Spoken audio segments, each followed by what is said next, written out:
శ్రీ రాజేష్ గురువులకు నా యొక్క పాదాభివందనాలు. గురూజీ ఎప్పుడైతే ఈ యొక్క మన గురు పరంపర, మన గురు దర్బార్ యొక్క మన అంతర్ముఖ సాధన బ్రహ్మముహూర్తంలో నిర్వహించే ఈ యొక్క గైడెడ్ మెడిటేషన్కి ఎప్పుడైతే మేము అటెండ్ అవ్వడం ప్రారంభించామో అప్పటి నుంచి నిజంగా మాలో కొత్తదనం అనేది ఉట్టిపడేలా ఉంది. ఎందుకంటే ప్రతి చేస్తున్న పనిలో ఇబ్బంది, అశాంతి ఉండడం వల్ల చాలా రిగ్రెట్గా ఫీల్ అయ్యాం.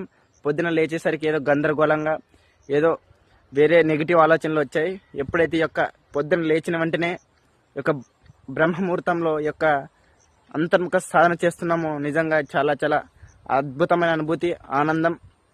ఏది వర్క్లోకి వెళ్ళిన తర్వాత ఏదైనా ఇబ్బంది వచ్చినా పడిపోకుండా దాన్ని తట్టుకొని నిలబడే శక్తి ఈ యొక్క అంతర్ముఖ స్థానంలో మాకు రావడం జరిగింది. మొన్న యొక్క ప్రోగ్రాంలో వివరించిన ఈ ఊర్జ్వా శక్తిని కూడా ఎలా మనం దీన్ని ఉపయోగించుకోవాలి, మనలో ఉన్న జీవశక్తిని ఎలా పైకి లేపాలి, ఎక్కడ మనం పడిపోకుండా ఎలా ఉండాలి అని ఈ యొక్క గురు దర్బార్లో కూడా చాలా అద్భుతంగా వివరించారు. ఈ యొక్క ఫ్రీ సపోర్ట్ సర్వీస్ కేవలం మాకు మీ దగ్గర మాత్రమే దొరికింది. ఎక్కడకు వెళ్ళినా మనీ అడుగుతున్నారు, డబ్బు అడుగుతున్నారు. కానీ ప్రతి ఒక్కరికి డబ్బు ఉండదు కదా. మాలాంటి వాళ్ళ కోసం మీరు యొక్క సేవ మార్గంలో ఉచితంగా అందిస్తున్నందుకు మనస్ఫూర్తిగా మీ ద్వారా ఆ పరమశివుడు మాకు ఇస్తున్నాడని మనస్ఫూర్తిగా అనుకుంటున్నాను. కాబట్టి ఆ ఈశ్వరుడికి, ఈ విశ్వానికి మీకు మనస్ఫూర్తిగా కృతజ్ఞతలు, ధన్యవాదాలు గురూజీ.